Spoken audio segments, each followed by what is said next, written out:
All right, welcome to the session today. Did you get the email and read the reading for the day? Force, right, force. Anybody like the reading? Did you actually read the reading or just the poem piece, the entry piece? I read the reading, but that was early this morning. That was early this morning.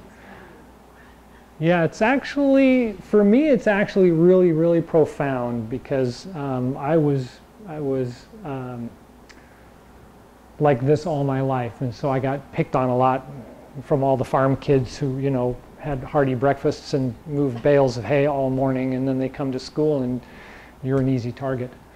And so once I started to learn about self-defense and martial arts, it was really, you know, a profound statement to realize that, yeah, there's force, but you don't want to use it. I mean, because it can be pretty deadly and or retargeting is what my dad used to say was, you know, you kind of show up somebody and now other people are going to start targeting you because now you're the one to beat, you know, and it's kind of like, so the reading was that. I mean, there was this like amazing swordsman and he was in it for the art. Well, but he became so good at the art that he was devastating. I mean, he was doing, you know, whoop, whoop, and that just take people out, you know. And so he's renounced the killing and he renounced the ways and he never carried a sword. But people would still come after him trying to prove themselves that they're the better swordsman than him, you know, and he'd use a stick and a fan and whatever it took, you know. And, oh, yeah, you should practice more. Okay, and, you know, and he'd wander off. This is also very profound because the earlier, or later actually, it'll be a little later in the readings, is the same kind of reading about the guy who's selling curatives on the side of the road someplace, right, between villages. And a bully starts to pick on him and he's like, you know, just leave me alone, right? And so the bully thinks, oh, I've got an easy target, you know. And so he picks on him and picks on him and picks on him. The old guy just puts up with it and puts up with it and puts up with it. And eventually the old guy says, okay, look, this is it. And just takes him out in like nothing, you know, just boom, boom, boom. And the guy is done and he just takes his wares and goes and they never see him again. Because once he released his ability, people were going to start looking after him. And he's like, okay, that's not why I'm here. And he just moves along. And so it has a lot to do with the same concept of what force is, but right now the idea is the balance of yin and yang. So last week we talked about the idea that yin and yang, as we look at the symbol, you know, the two teardrops that roll into each other is equal, black and white, and each has a little bit of white and black, right? So they have this balance. But in the real world, that's not really true. Yang covers the whole circle, yin covers the whole circle, and yang is just this little black piece, right? And so there really isn't 50-50. It's not like this much yin and this much yang, and they balance out. They equal each other. It doesn't work that way. There's a lot more yin to everything. There's this little tiny yang to make it happen. Right? We talked about this last week. It's the seed is really the potential. It's this little tiny seed, right? But what makes it grow?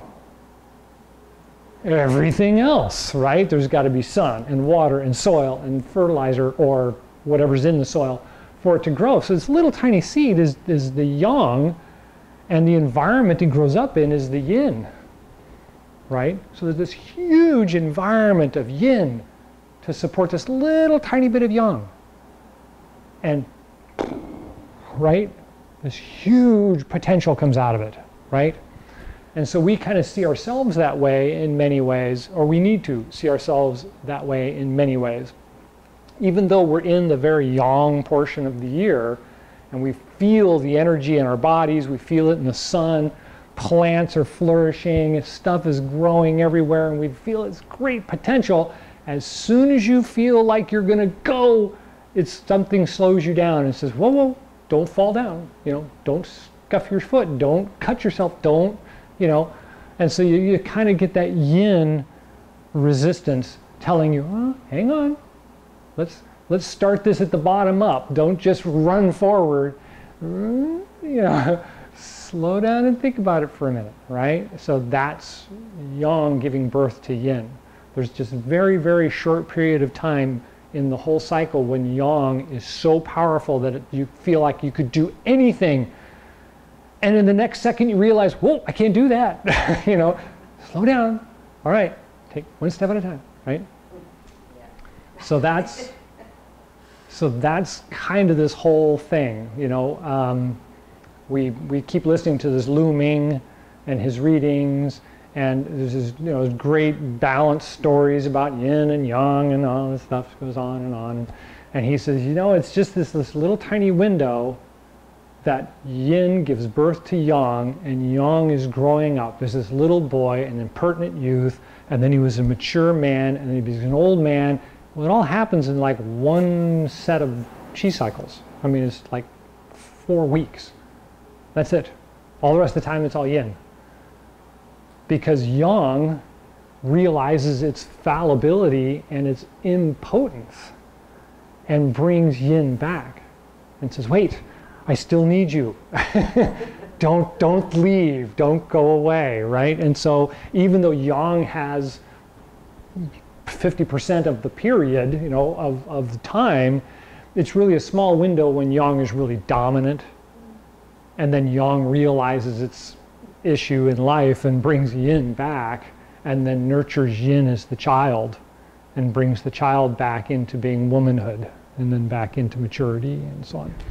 And so it's a little twist on what we used to think, it's kind of that stop and think about this for a moment, to realize that really it's more about the support and the nurturing and the whole cycle of things thinking, which is yin, then it's just the target, right? It's just the force. It's just the bullseye. It's not. It's only that way for, this little tiny window, and all the rest is the lesson about how that's supported and how it's maintained and how we work with it in order to get the yin to behave, as it were, so that we can get it to do stuff. So far, so good?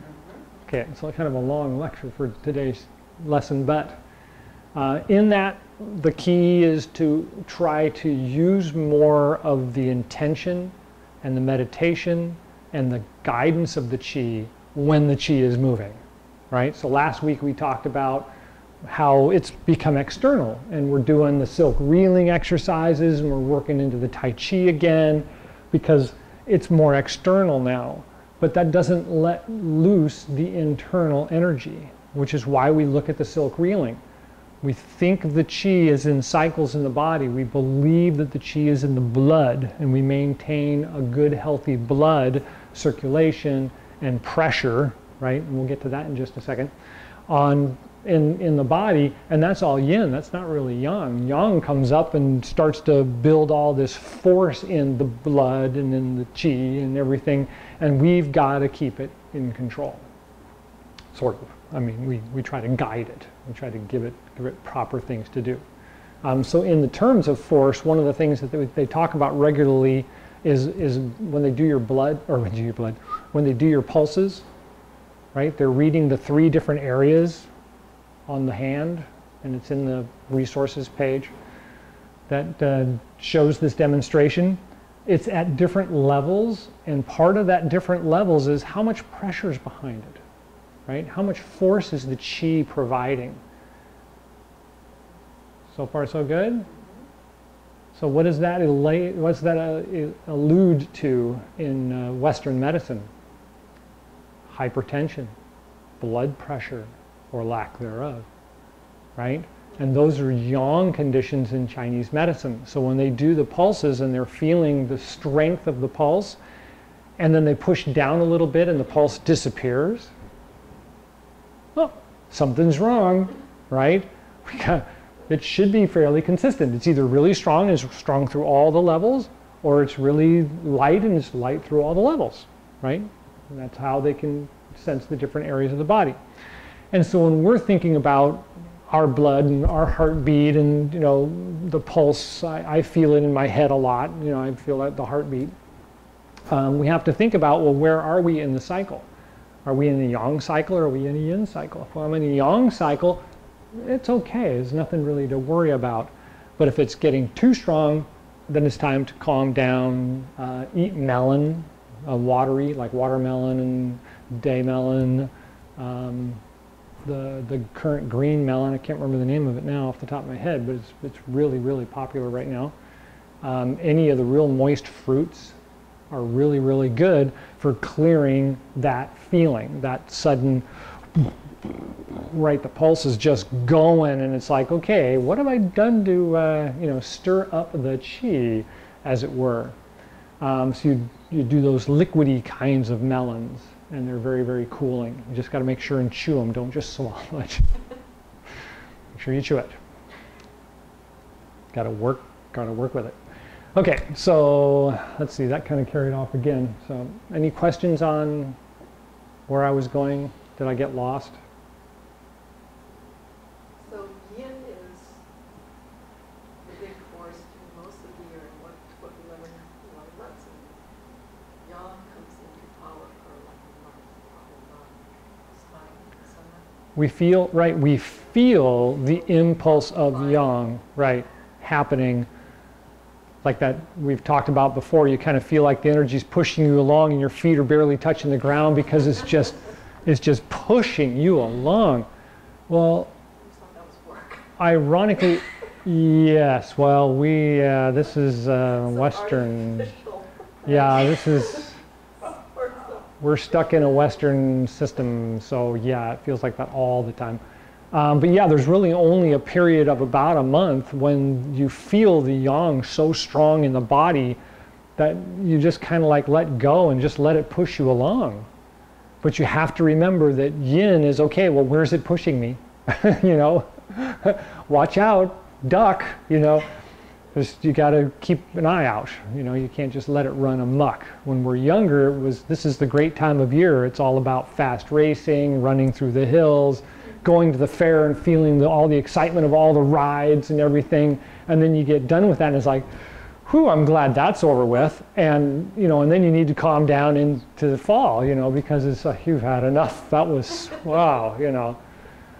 So but it's happening all the time. And that's why we talk so much about doing the quiet gong and feeling the chi in the body and feeling the blood flow, feeling the balance of things. Because as long as we can keep the chi circulating properly in the body, we don't feel out of balance.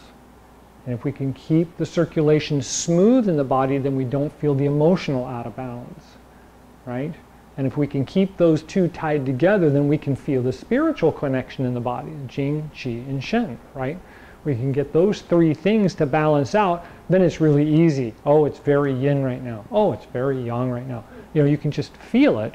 And it's easier to maintain an understanding of where it is and what it's doing, and then how to keep the body in balance, or body, mind, and spirit in balance. That answer the question okay? Anybody else? Anything else? No? Okay. So before we do the moving exercises, let's do some quiet gong. Relax the body. Bend the knees and flatten the feet out against the ground. Grip lightly with the toes. Straighten the lower back. And lift up the head to straighten the upper back. Tuck in the chin. And rest the tip of the tongue on the roof of the mouth, just behind the front teeth. Relax the arms at the sides and turn the palms to face each other. Pull the elbows out and back slightly to round the arms, open the chest.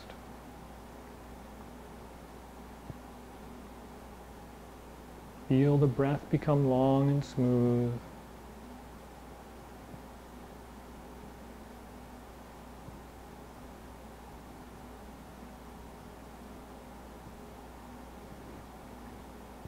And when you're ready, take a deep breath.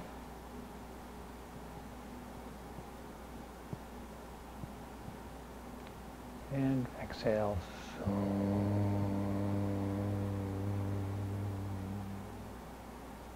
And again.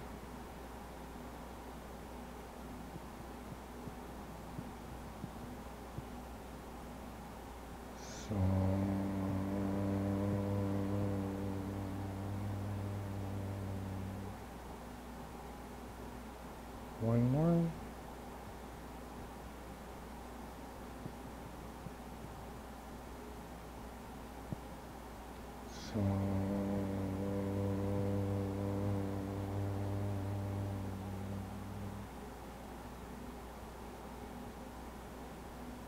And let the breath return to a comfortable pace.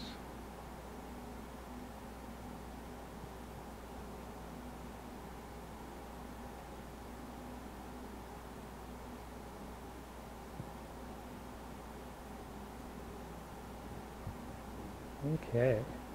So last week, one of the things we talked about was the feeling of yang in the body is following the breath.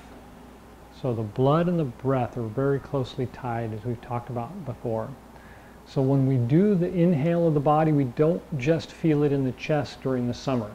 We feel it in the whole body. If we allow ourselves to kind of fill up like a balloon, we can feel it out into the arms, we can feel it down into the legs, and the whole body just kind of feels like it's lifting up and becomes light. And it's much more than in the wintertime. In the wintertime, when we're doing the breathing, it's much more centralized to the chest. The body doesn't feel heavy specifically, but it just kind of feels stuck, sedentary. And in the summertime, especially during this Chi node, when we do the inhale and we feel that balloon kind of feeling as we inhale and just let it fill up the body, we really do feel like that my feet aren't touching the ground and something's pushing me along feeling, right? And so one of the things that we need to remember is when we're doing the exercises to feel the grounding of the body. So last week we did the exercise for silk reeling, like throwing the frisbee. We're taking the energy and we're lifting the energy up and bringing it out of the body and bringing it out to the hand. And then I want to feel that. I want to feel the move in the body and the energy come up and fill the hand like the balloon is moving through me and coming out to here and puffing up my hand like a balloon.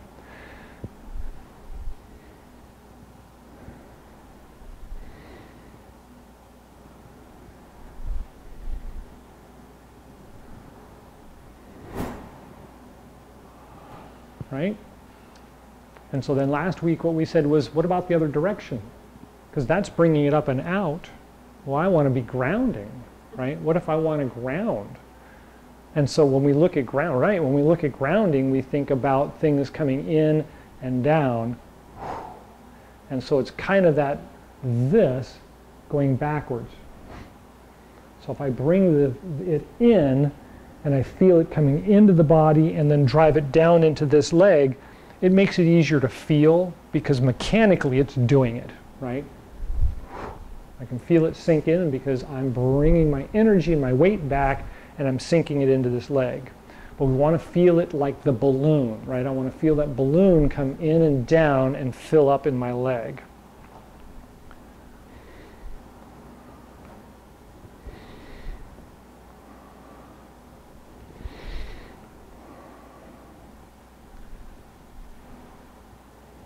So far, so good?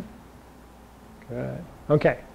So with that, when we've done these exercises before, what we talked about is the pendulum feeling, right? We want that rocking back and forth and feeling the arms just relaxed and feeling the energy in the body waving the arms. Not the arms waving, but the body waving the arms. Right? That's the mechanical intention. Does that make sense? Right? It's mechanical. It's not really the chi so much as it's mechanical. But when we start doing the advanced move, pick it up and bring it out and press it out, now it becomes more of the chi exercise, right? So we bring it in, bring it back, bring it out. In, up, back, out. So the idea of this is not just to feel the mechanical portion of it, but to try and get that feeling where we're feeling it flowing into the hands bringing it up and drawing it down and tying into the body and then pressing out. And it's not just in the hands. So when I do this, I'm feeling it between here and here and here. I'm feeling these things all connecting, and this is kind of left out. It shows up down here and in here. It's kind of an odd feeling.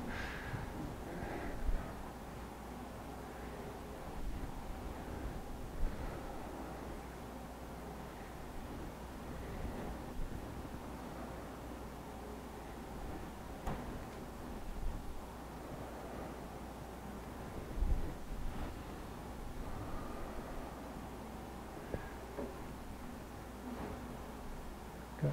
Yeah. More in the hip. Good. Excuse me. Any questions about the movement and what it feels like? Why we're doing it? Yeah, it's soothing. It's very, yes, it's very relaxing, and a lot of these things are commonly used for people that have agitation issues. Rhythm, rocking in a rocking chair, right? Everybody knows that one, right? And so they're commonly used. It's good exercise. It's better with a guided person. But you get the practice together, and then doing it alone is okay, because then you become the guiding person, right? Okay. So the Tai Chi movements, we don't have a lot of time left to go through a lot of the Tai Chi movements today, but we'll go through them again next week. But what I wanted to make sure to go through was that pendulum exercise, the lifting and pressing exercise. And does anybody remember the other ones that go along with that exercise? Eagle grasps clouds. The fish swims. The fish swims.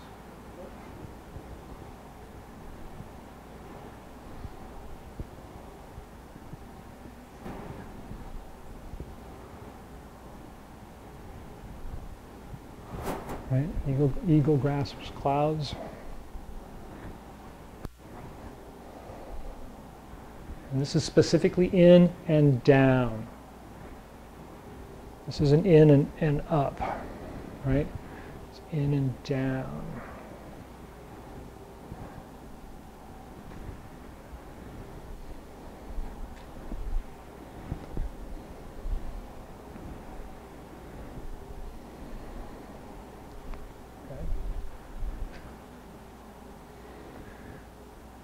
Yes. Must have been out these days.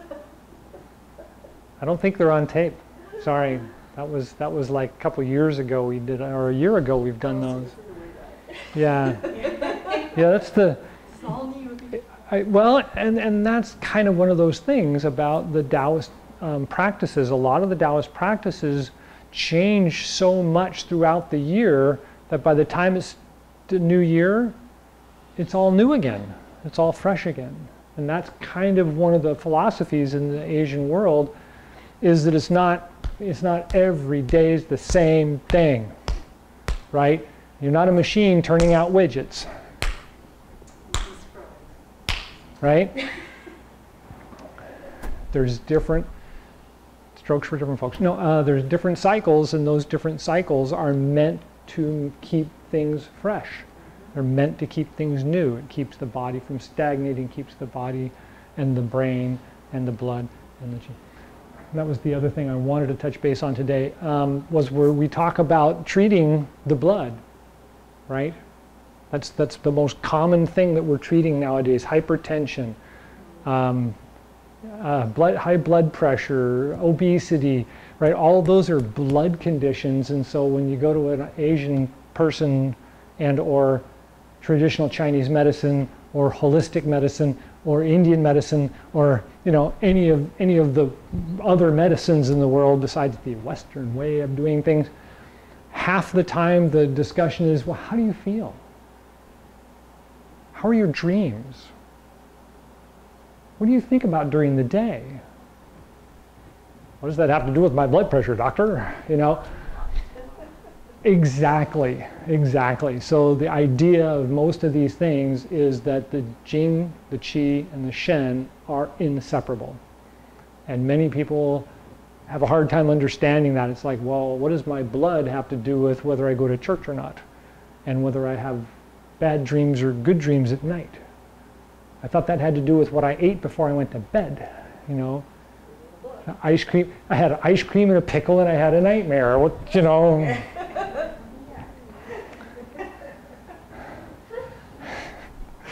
And so you've got to think about those things. And so take that into mind when you're doing your Chi Gung exercises. Is it too noisy in the house? Is it a bad smell in the house? Are you around things that are disturbing you? Are you just jumping from doing your evening homework to trying to do your Qigong to rushing to bed? You try and find some better transitions, find smoothness in action, right? And this is the time to make it happen. The yang period is one of the great periods of life. You can push the reset button if you have to. And it works. You can go cold turkey. And it works, right? If something isn't working for you, change. Now is the time of year that the yang is strong enough but understands yin, right? To make great change without having to, oh, I'm not going to make it, I have to smoke another cigarette, or, have a quart of ice cream, or whatever, right? Boom. No, I'm trying not to do that. Whew, wow, that feels good. How did that work, And you can keep it up because now's that time. You can push that reset button. Say, oh, reset, go back to, I leave level playing field, and it works. Just because of where the chi is. Okay, any questions? I know I open a can of worms and say, okay, it's time to go. But that's my duty in life. So, hope you enjoyed the class. We're going to do the closing exercise. We won't be doing much more of the other exercises. So if you have any questions or anything, check the resources page or email me. And, because there's a good time to do a lot of stuff this time of year. So go ahead and relax the body.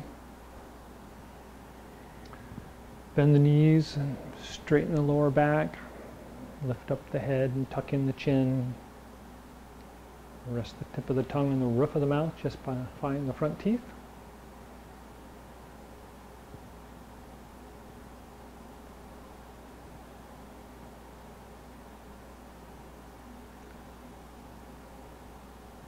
Start with feeling the bottom of the feet.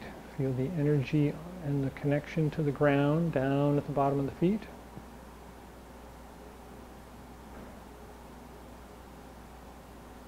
And then feel the top of the head. Feel there's a little plant at the top of the head waiting to be watered. And then imagine yourself pouring a little water at the top of the head. Feeling it run down, run over the body, slowly drip its way all the way down to the bottom of the feet.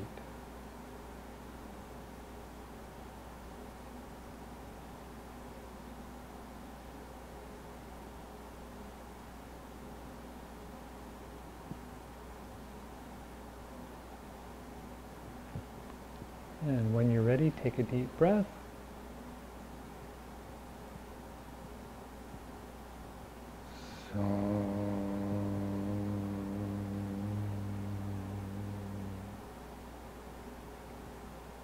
And turn the palms out. Inhale, rise up.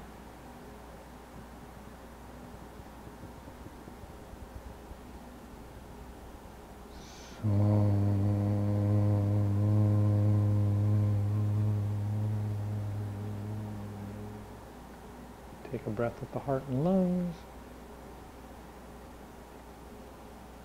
And guide it down to the Dan Tian and Ming Man. And take a breath there. And then guide it down the legs, the the bubbling spring points at the bottoms of the feet. Take a breath there.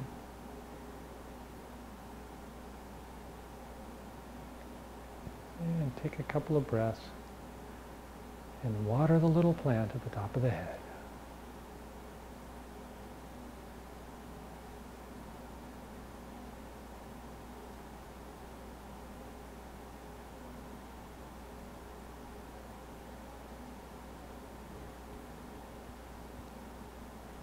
And when you're ready, palms out, inhale, rise up.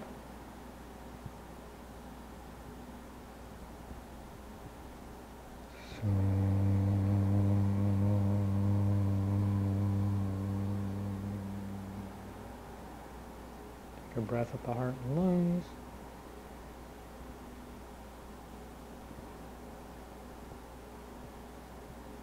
And at the Dantian and Ming.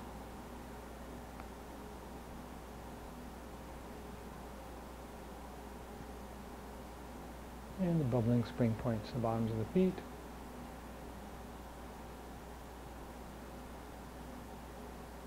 And take a couple more breaths and water the little plant at the top of the head.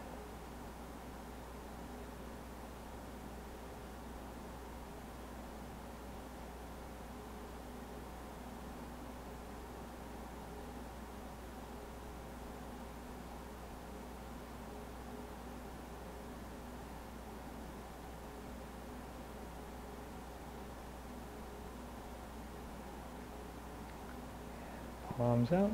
Inhale, rise up.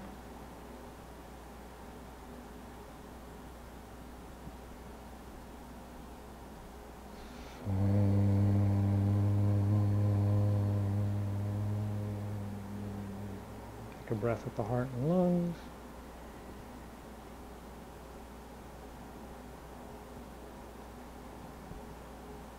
And at the Dantian and Ming.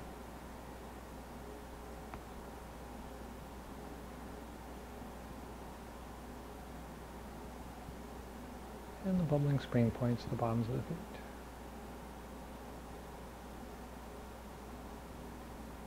And take a couple more breaths and just pour a big bucket of water down on the plant. Feel it run down the body, all the way down to the bottom of the feet and into the ground.